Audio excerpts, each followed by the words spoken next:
You're listening to the Devil Dog Talk Show. This show contains explicit material and is recommended for ages 18 and older for mature audiences only.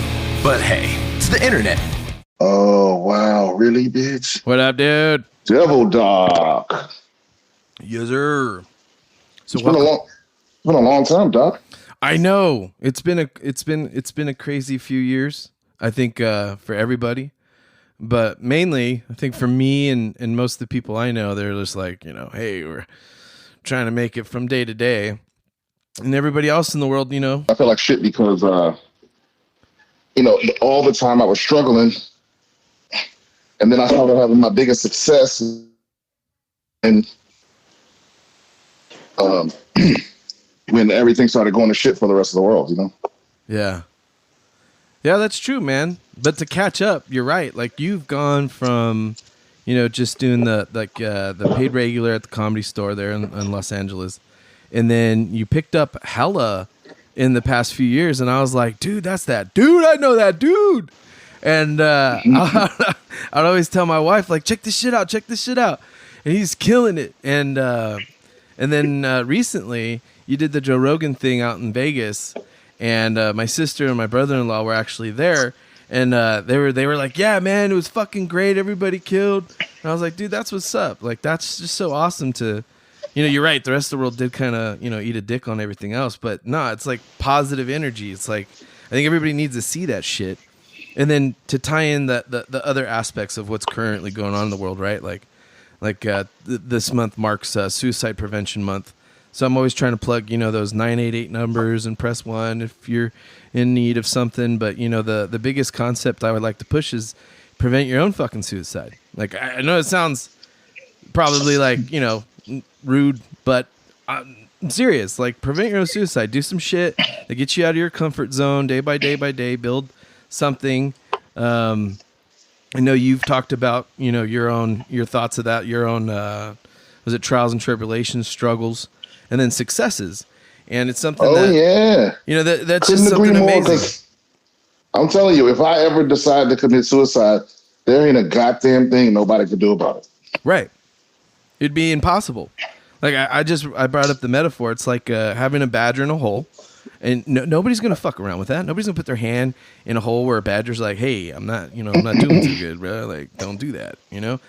But at the same time, we're our own worst enemies, and I think that having conversations with people like yourself and a lot of things that I'm overcoming actively, the change of the world, the way that, the positive and the negative. And then, so what can you take from the negative and create a positive? And, you've taken your craft to the next level and garnered the how do I say it? The recognition, of that hard work and that, a journey of looking inward and using comedy as your carving tool to cut yourself into what you want. Like in bodybuilding, they sit there for hours eating proteins and all this stuff, and then go to the gym and they build the muscles, right? And for comedians, it's writing, and you got to go inward, and it's the same thing like for podcasts and stuff. So that was another thing I wanted to catch up with you with. Before I get too far off track with my notes, right? Hey, did you put this out as video or just audio? Just audio. Oh, okay. Yeah, no, you're good. You can, pick your nose, do whatever you want with that.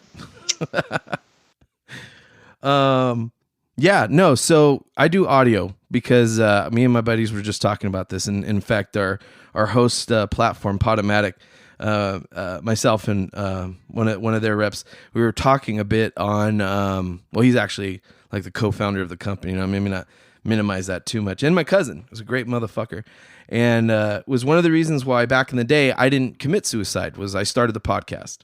And I was on my, downward slope, and I hit rock bottom, and I learned a craft of podcast, or I shouldn't say podcasting, but audio engineering, and was like, okay, hey, this is a thing, and I'm enjoying it. I'm good at it. And, I need to build on it. But what I learned by interviewing, in fact, I think you were on our first season, just the goal orientation of taking shit, chicken shit, and turning it into chicken salad. And that's something that I found just remarkable. and always trying to hit back on, especially during these difficult times. But, how do we shine light on the shit that's going to, get us out of that? And that was something I did want to follow up with you on, because again, you've progressed so much in just these past couple years. And I shouldn't say past couple, it'd be like 3. Fuck. Yeah. Fuck. It's been a minute. But that type of stuff, and just catch up with you in general. Like what's going on with the upcoming shows? How's the podcast? Was it BS with Brian Simpson? And I know that you do have a show coming up, but I'm going to let you do that a little bit much more than me. I mean, what are you asking specifically? What you got going on, man? Like you got an upcoming show in San Francisco, right? Yes. Like I got San Francisco, and then I have, I believe, Pittsburgh, and then DC. Nice, dude. DC. So yeah, now, I got all of that. That's tight. Now, how do you get ready for something like that? Like, how do you prepare yourself? Just transitioning, like from, not just the progression of where you were, but to now. And like we've talked in the past about struggling, and how do you maintain the energy, so to speak, to create? I don't. I'm constantly. That's fucking honest. It's a struggle. I mean, I'm constantly, that's the thing, man. It's like there's no amount of success that's going to like cure you of whatever the fuck is your problem, So I still have all the same problems I had before. I mean, not money problems, but just like in terms of like psychological, physical, emotional, it's like none of that goes away.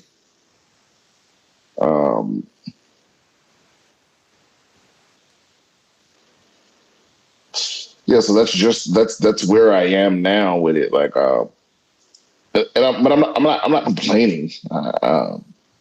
No, that's something I want to ask, because coming from a person that like I struggle with past traumas, with everybody's shy to say it, PTSD. I got that shit, right? It's worse than saying you got monkeypox right now. And to me, it's like, for you to be in the arena that you're in, right, and to still have that those mental angsts, even if you're diagnosed, I don't like prying, but if you're comfortable with discussing things, that's your choice. I'm hella comfortable with saying I got PTSD, and I go through therapy. I got psychologists, psychiatrists. I got like 5 or 6 different doctors. Like I'm on different medications, but I'm never stopped trying, right? And just recently, like I'm going through this is called patient-centered therapy. And this is like the absolute opposite of, I think, like what most people go through, and people like yourself, like, you're saying it's the same shit. You're carrying the burden of that, continually, regardless of successes. I hope it doesn't, smudge it or make it feel less as great as it actually is. And I'll pump you up all day, every day. I'll be that hype man, right? Just so you don't forget it, because I need the same thing in life, right? We need those brothers and sisters to, say, hey, good job. You're fucking, put yourself out there. Hey, good job. You're making a lot of people fucking laugh. Hey, good job. You're doing what you're doing. You're being a good whatever. And at the same time, it's like, how hard is it? For me, it's very difficult to manage anything, right? Like I'm dreading you taking the kids to soccer practice and having to edit this and having to, then do all this other stuff, regardless of how I feel or think or what's going on internally. That's something that I think is a thing to talk about. Like for you, are you maintaining, like, I hate to say it, but VA shit, or is it just, in the rear view and you're focusing on this, which you're doing great in. And then at the same time, it's like, how can you like, I don't know, like be supported better from the community in a sense? The veteran community? Mm-hmm. Yeah, for sure. Oh, yeah, no, I mean, the veteran community supports the shit out of me. Awesome.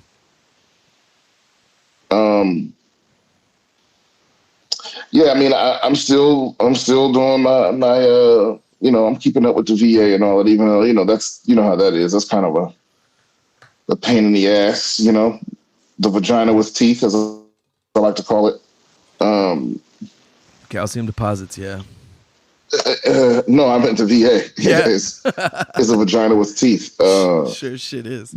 But yeah, you gotta, it's easy to slip up on taking care of yourself amidst all of the noise and whatnot, especially when, I'm at a level of comedy now where, most of the people at this level are like obsessive workaholics. You know what I mean? Yeah. And part of the respect that you gain is by how hard you appear to be working. And I had to,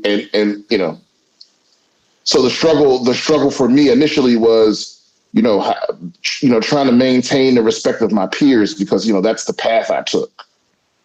And, but also, I realized very quickly that like, oh no, you have to taking care of myself is more important than appearing to be this like unstoppable work machine, Yeah.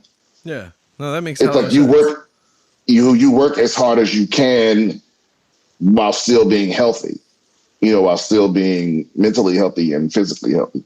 So it's that kind of thing. It's like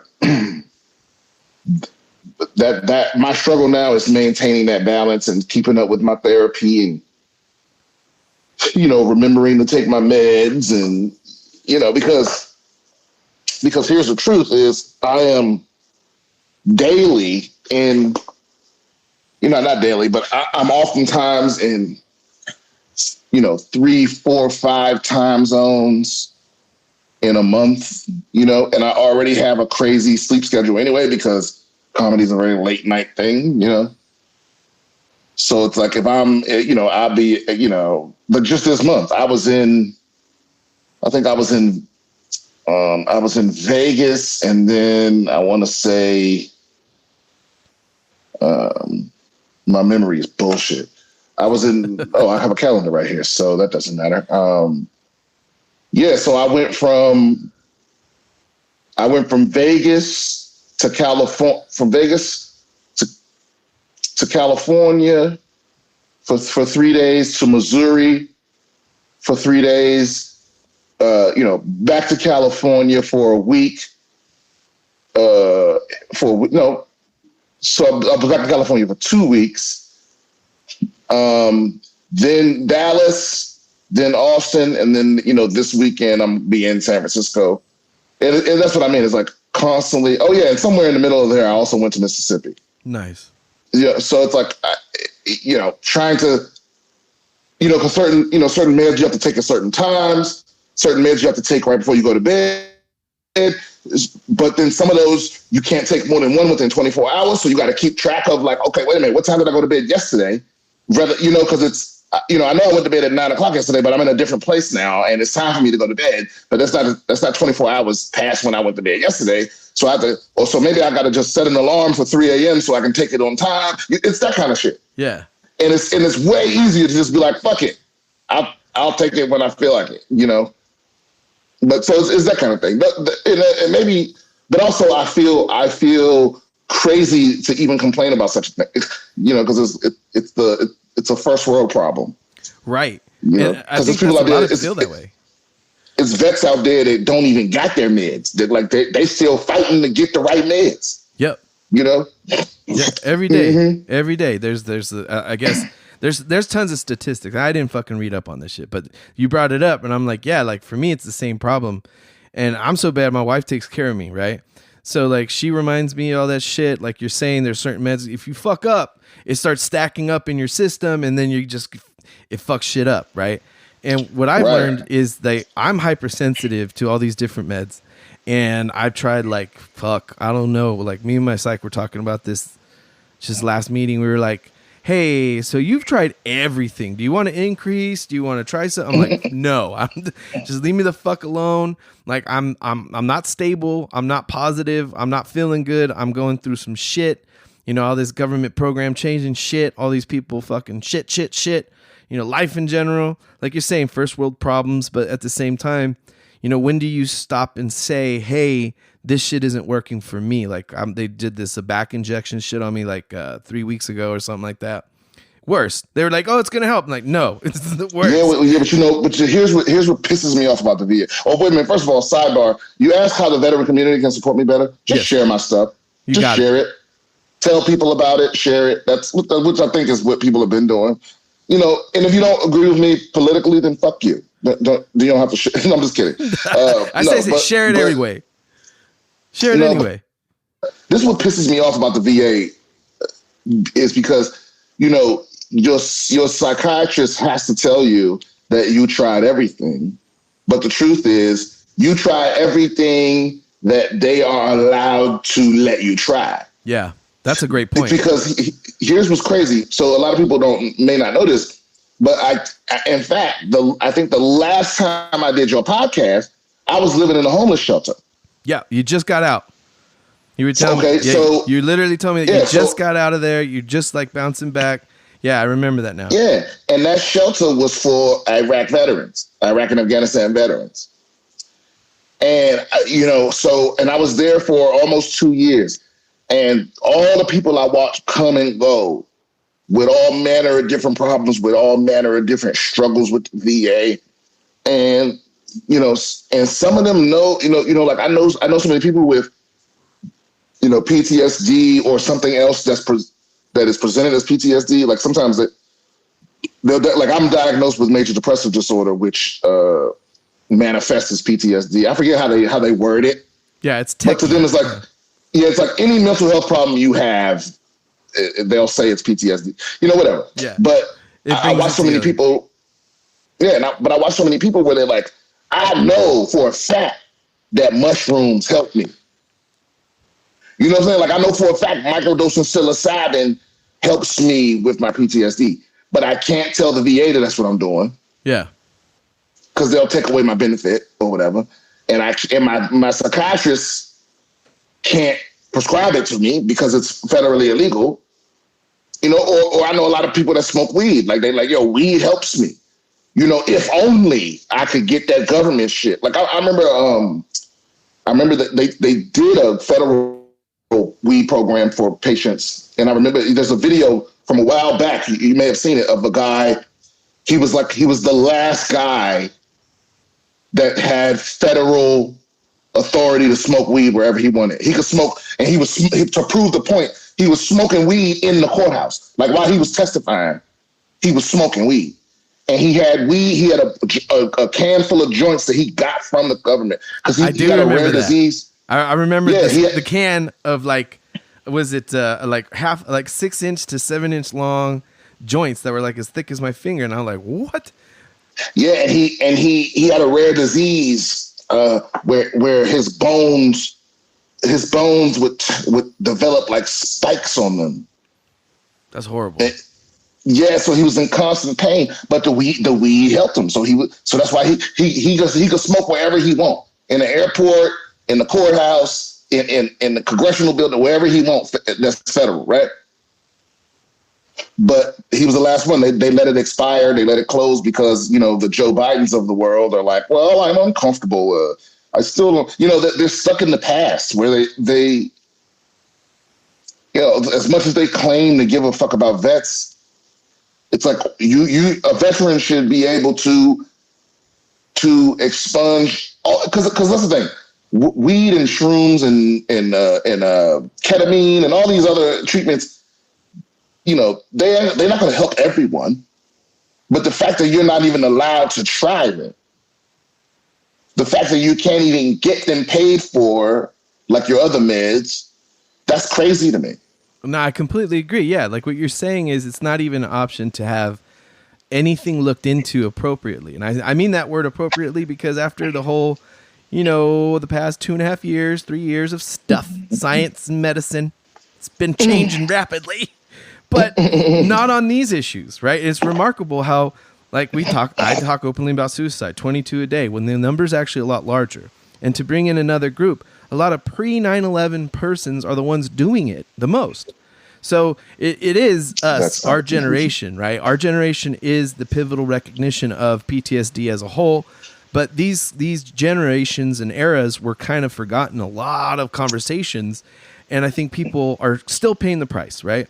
So, but in the midst of that, let's look at options. Let's look at treatment. Let's look at not just recognition of diagnosis, like we did with the PACT Act just recently. You know, Jon Stewart helped out with that, getting it pushed through. A lot of people recognize different political parties, but it wasn't about political parties. It was about, hey, you know, people get diagnosed with all these rare cancers, rare conditions that aren't age appropriate by any demographic. But here we are.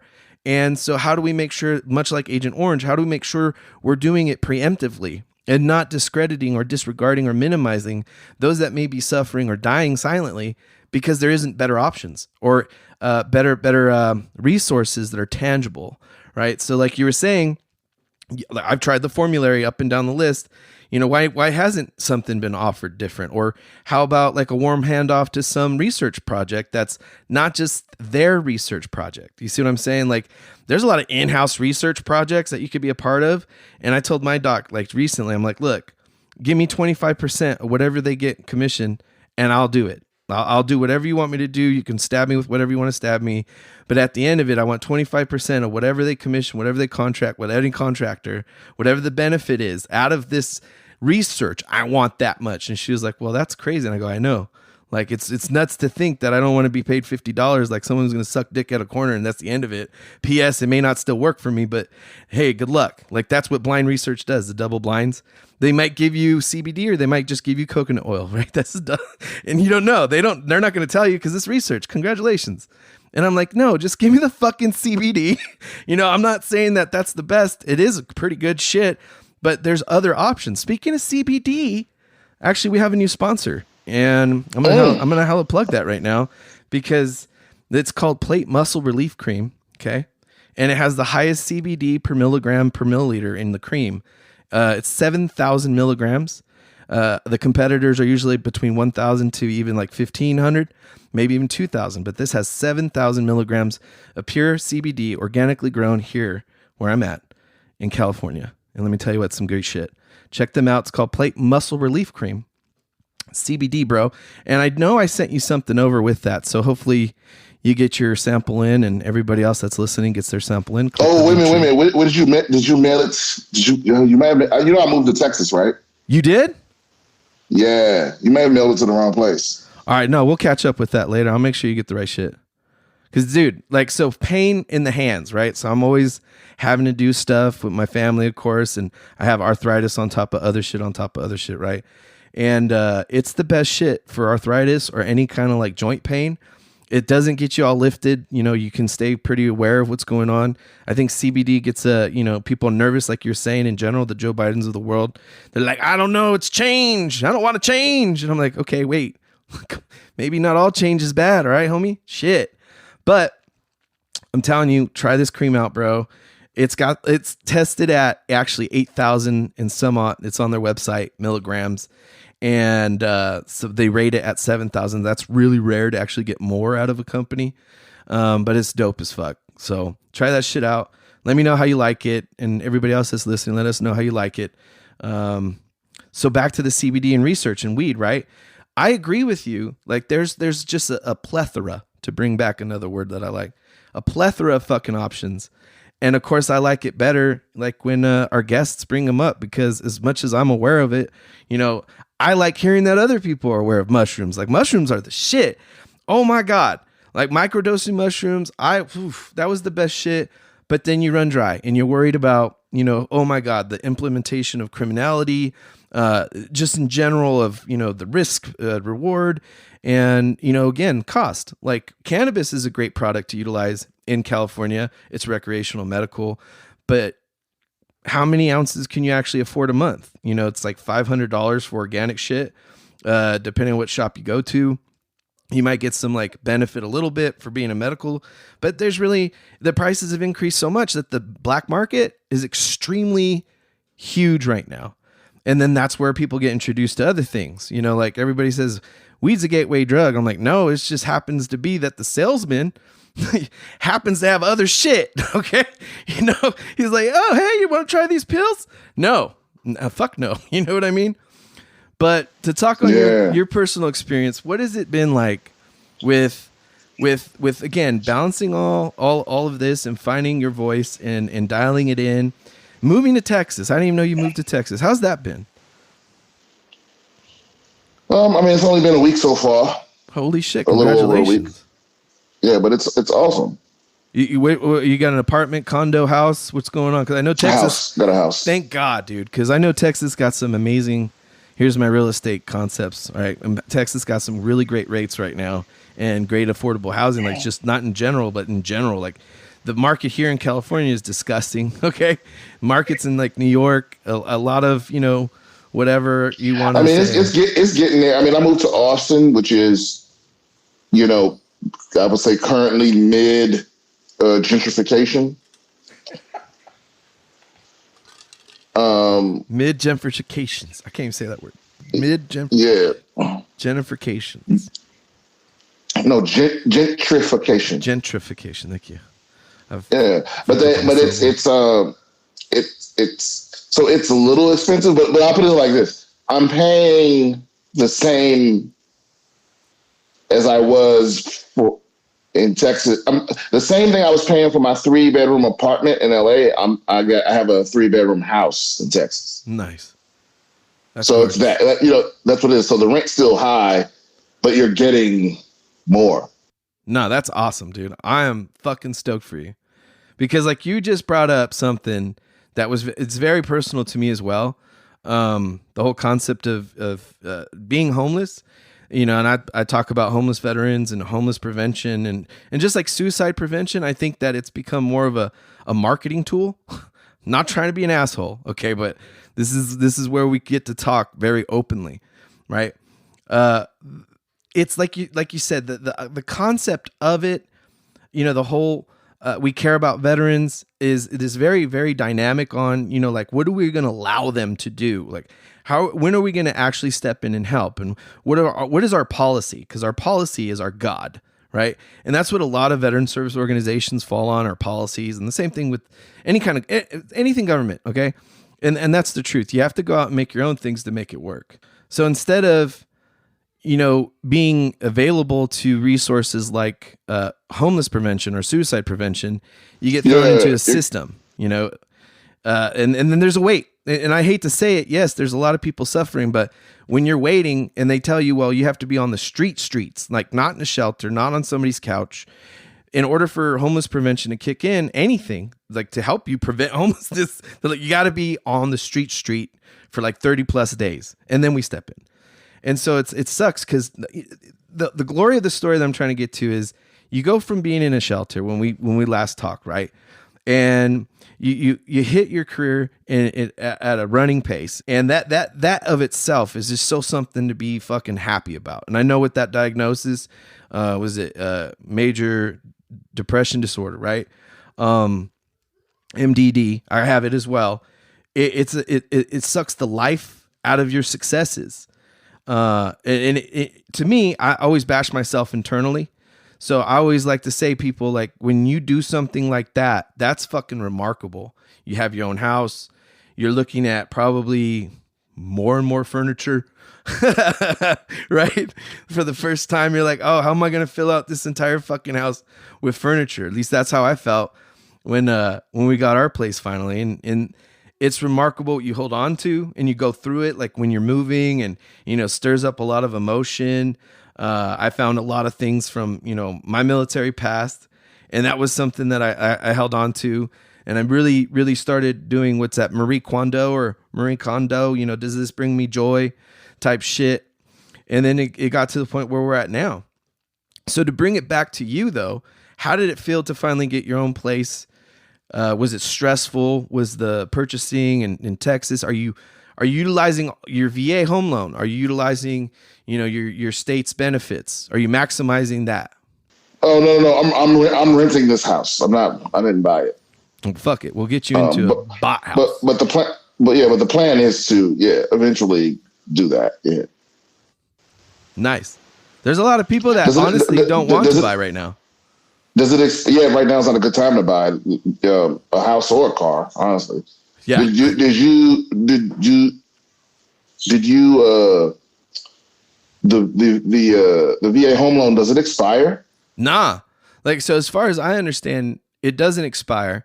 And it's one of those rare benefits that work to your advantage in such a good way. Like, I love talking shit about everybody and everything, especially the VA, but this is one of those home run things where I'm like, whoa. Like, I wish veterans knew a lot more about purchasing power with the VA loan and the way you can leverage your benefits to get better percentages on your loan.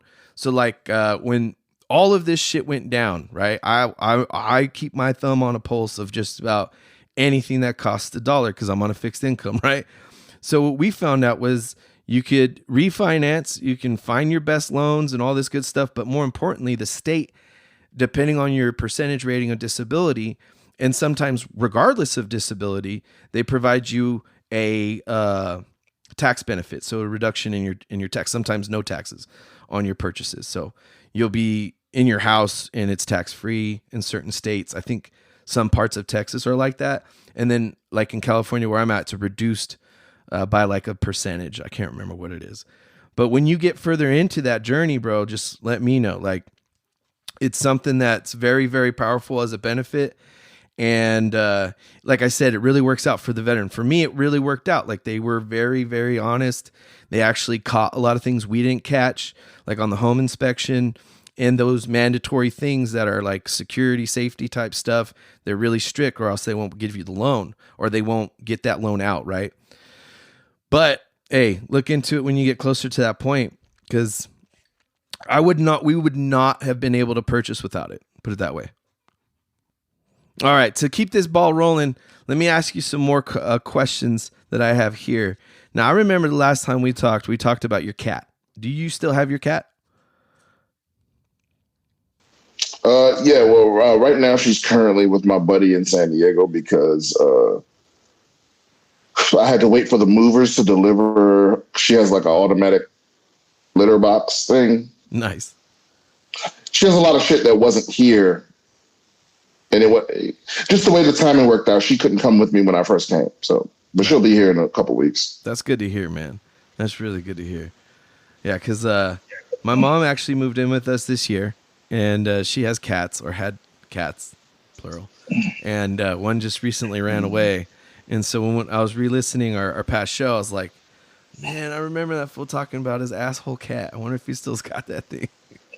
Oh, man. You know, pets are the heart, bro. Pets are the heart. Keep us humble. For our new listeners, all right, and also to just recap some shit that we've already been over. What was it like to venture out to Texas now that you've had the past experiences here in California, San Diego, Los Angeles? What was that like, that history and moving it to Texas? And was there a motivation? Is there better opportunity for you there, or is it better in general? Yeah, I mean, the main reason I moved here was just because, like I said, I was at the point where I was traveling so much, or I am still traveling so much, and it's just the flights from here are cheaper and faster, and there's not as many layovers, because I think a lot of people don't realize how fucking exhausting stand-up comedy can be. So after a whole weekend of doing 2 or 3 hour-long sets a night, with 2 or 3 90-minute shows, it can be pretty, because it's the whole process of like, usually flying out early, so being up all night till 5, 6 in the morning so I can fly out early. And, just in case something goes wrong and the flight gets delayed or something, I'll still be there in time for the show, and just to perform on a Thursday. So I'm sleeping on the plane, or I'm getting a nap in right when I get to my hotel room or something like that. And then getting up and doing 2 shows. And then, by then it's like midnight, 1 a.m. and got to go to sleep, wake up and do it again the next day. And then you fly out early and get back, and you're it can just be exhausting to work all weekend and then have like an 11-hour travel day. You know what I'm saying? Oh, absolutely. Because because plane tickets are almost double what they cost before the pandemic, and there's way less flights because the airlines are trying to save money. So it's like, there were times where, like I was trying to fly to California. I was trying to fly back to LA from Dallas, but I had to fly to Atlanta. I had to go to Atlanta for a 2-hour layover to fly to LA, which is, what I'm saying? So I had to go from Dallas to Atlanta for a layover, then from Atlanta to MSP, which is what is that? The John Wayne out there? Just Minnesota. I don't know where the fuck. Yeah. But then so it's like, since Texas is in the middle of the country, the flights are just shorter generally. Nice. And cheaper because they're shorter. That's one of it. Another one is just that, right now I'm experiencing a certain level of success in my career, but in LA, you don't feel successful because everything costs so fucking much money. So it's like my money. So, and then on top of that too, locally, like the days that I'm not on the road, when I'm doing local shows, I make more money in Texas too. So, I make more money in Texas and I spend less money in Texas. Nice. So that's where what it boils down to. It's economical. That's genius. It's economic. And then on top of that, what the fuck was that? On top of that, a lot of my friends are here as well. So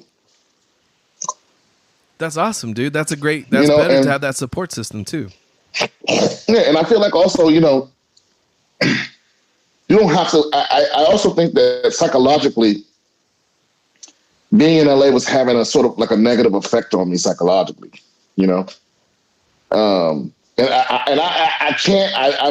I've definitely thought on it and tried to put it into words,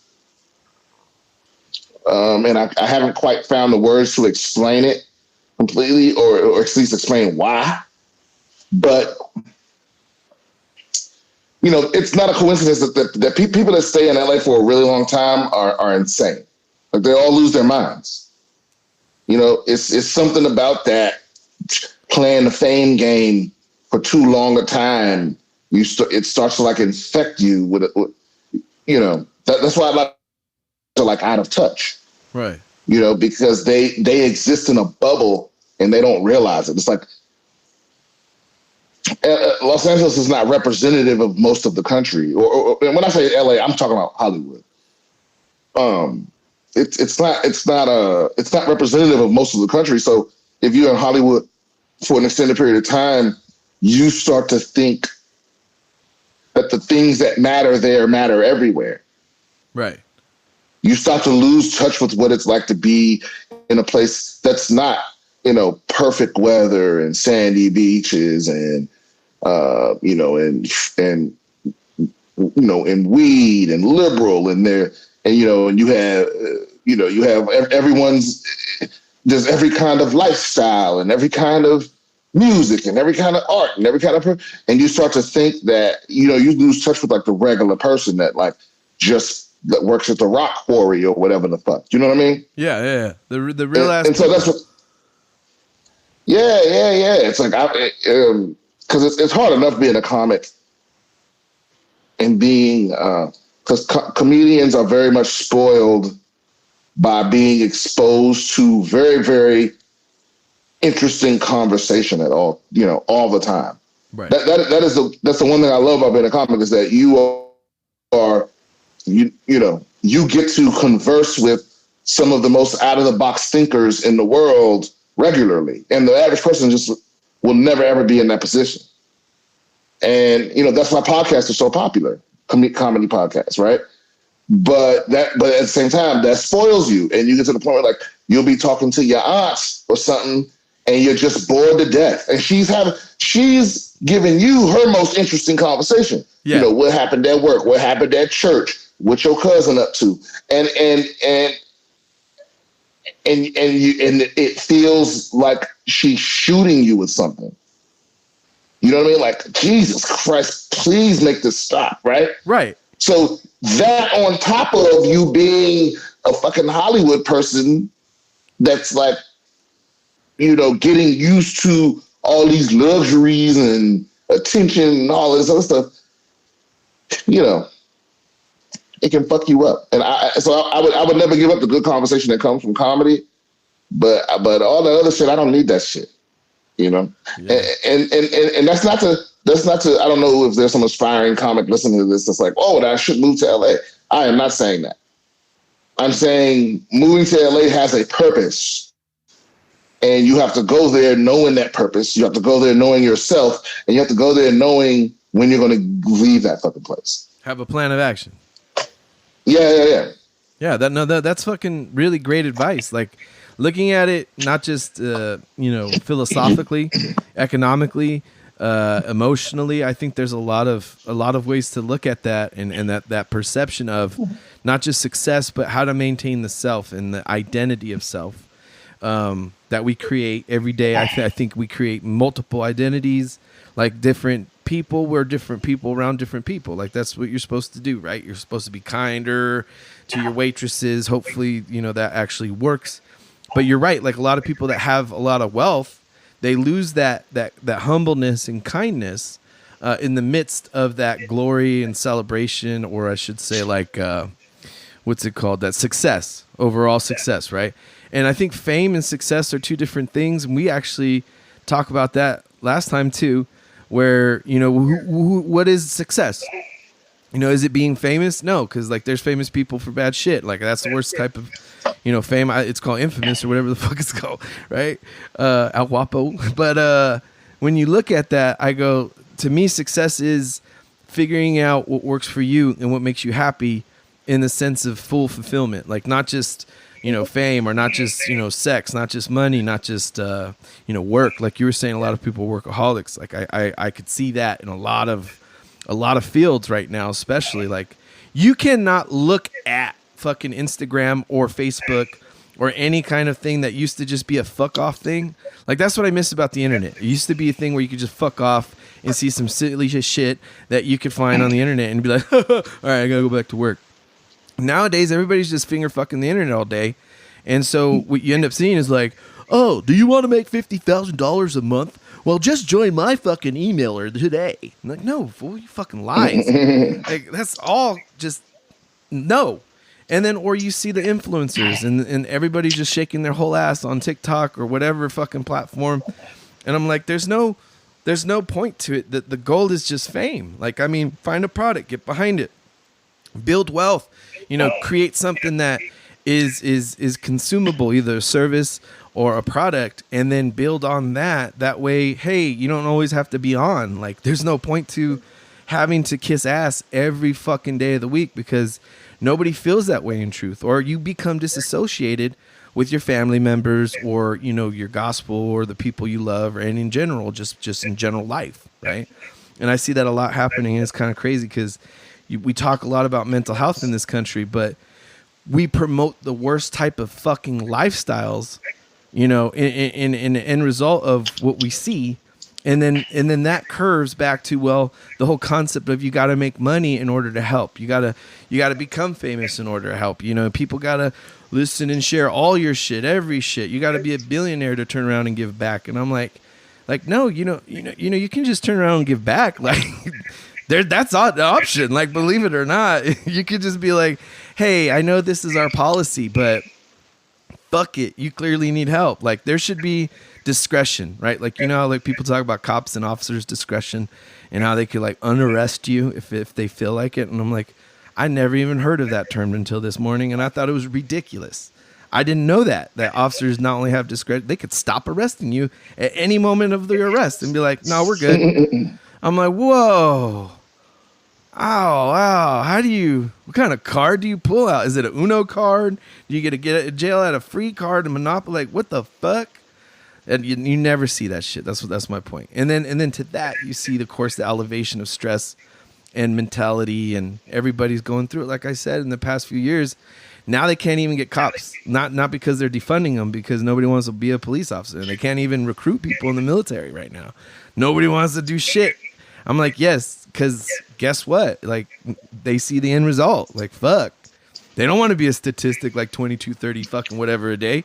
I wouldn't either. I mean, look, you saw what happened where recently where they were trying to pass a bill that took care of veterans that were exposed to those burn pits. Yeah, which that's was the PAC every Act. single one of us. Yeah, every single motherfucker out there. And you saw how they fucking shut it down.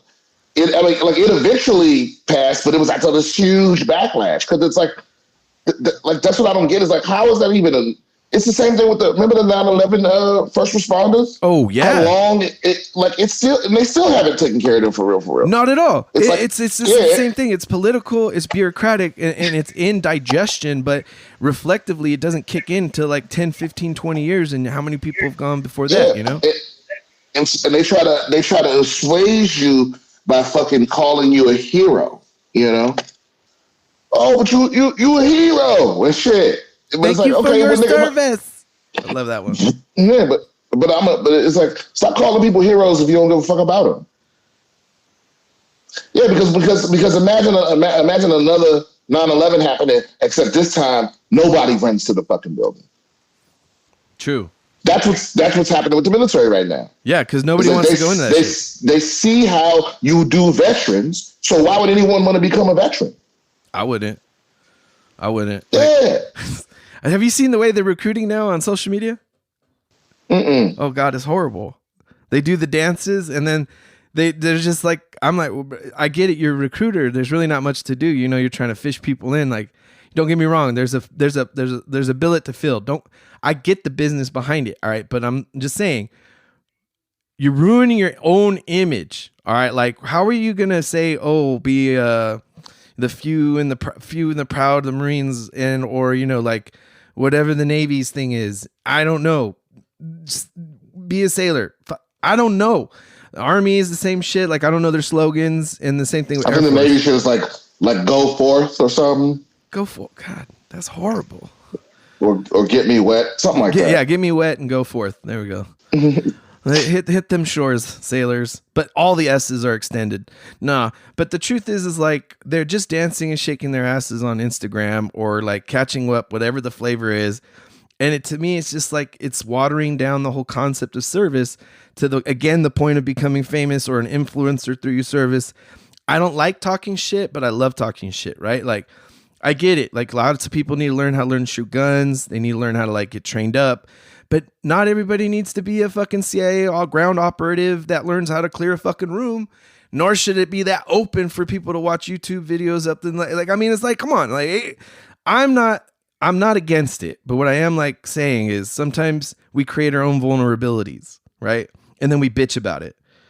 Like as a nation. Totally. It's just the worst shit. Like it's like as a person that deals with internal bullshit to come out in the real world and be like, man, y'all is still fucked up. I just want to go back in my hole.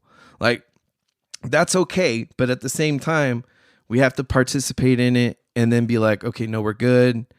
And then figure out some better outcomes. Because like with the veteran community, I see the same rinse, wash, and repeat. Like I'm ending my cycle with this VA and the VA doctor, right? And I got 12 weeks total of treatment. But the entire 12 weeks, they let me know, hey, there's lots of veterans that need help and blah, blah, blah, blah, blah. And if it's not working out, then we can.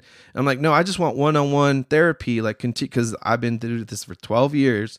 I just want one-on-one therapy to keep my shit balanced throughout the year, like all years for the rest of my years, if that's possible. And they go, no, we just do scientific based like research and or CPT, CBT, CBDB, DB, DB, and all these acronyms, right? But never cool, we're just going to take care of you lifelong. Then they tell me to go, oh, but you can go to a vet center for like, you know, what you're looking for or a group therapy. And I'm like, okay, but there's no intercommunication. It's just another bureaucratic process. And if you're like in a homeless shelter, you ain't got no fucking printer, good luck. You know, hey, I can't print out my DD-214. If you don't have copies, good luck. Or if you're not a combat vet or there's always a technicality to these things, you know? Yeah, bro. Here's a big one. When you have to fax some shit. Who uses a fax? Like, yeah, exactly. The richest government in the world still requires you to have a fax machine somewhere.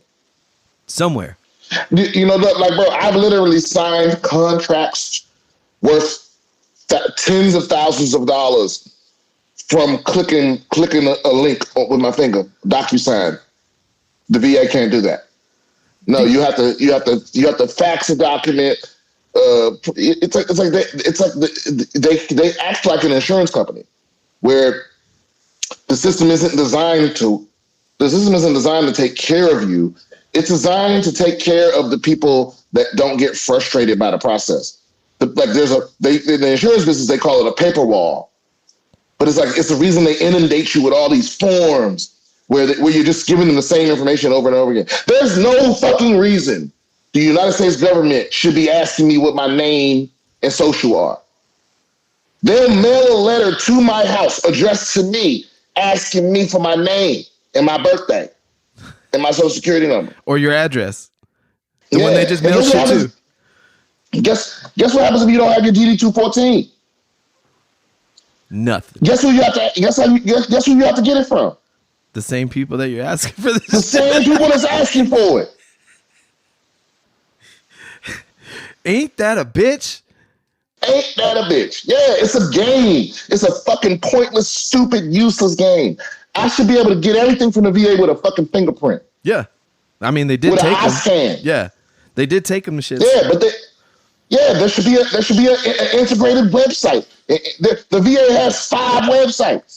And it's so confusing. There's 3 or 4 different logins, and you leave one and pop up in the other one. And there's a VA app. The only one that really works is the one for your prescriptions, but that's not connected to the rest of the shit. Yeah. So it's like they refuse to modernize in a way that makes any fucking sense. And I don't give a fuck who they have to hire. Apple, hire Facebook, hire Microsoft, hire somebody to get your shit together to bring you to the 21st century. And listen, you can still use fax and written checks and fucking phone prompts for the old motherfuckers. But the vast majority of veterans are our age now. I want an app, motherfucker. I want something that works consistently. I don't have time for 37 different logins, fucking 45 different confirmations, right? Yeah. Jeez, bro. Now I feel you. All right then, bro. Thanks again, and I'll chop this up so we can make some sense of it. But thank you. I appreciate your time, and let's link up before the end of the season. Yeah. For sure, man. Appreciate right, you. Take care, brother. Peace. Like. Internet. Yeah, hello. This is your Irish number 4. And then he's a friend that represents that Irish number 6 because he has me for shit. Well, I didn't mean to say.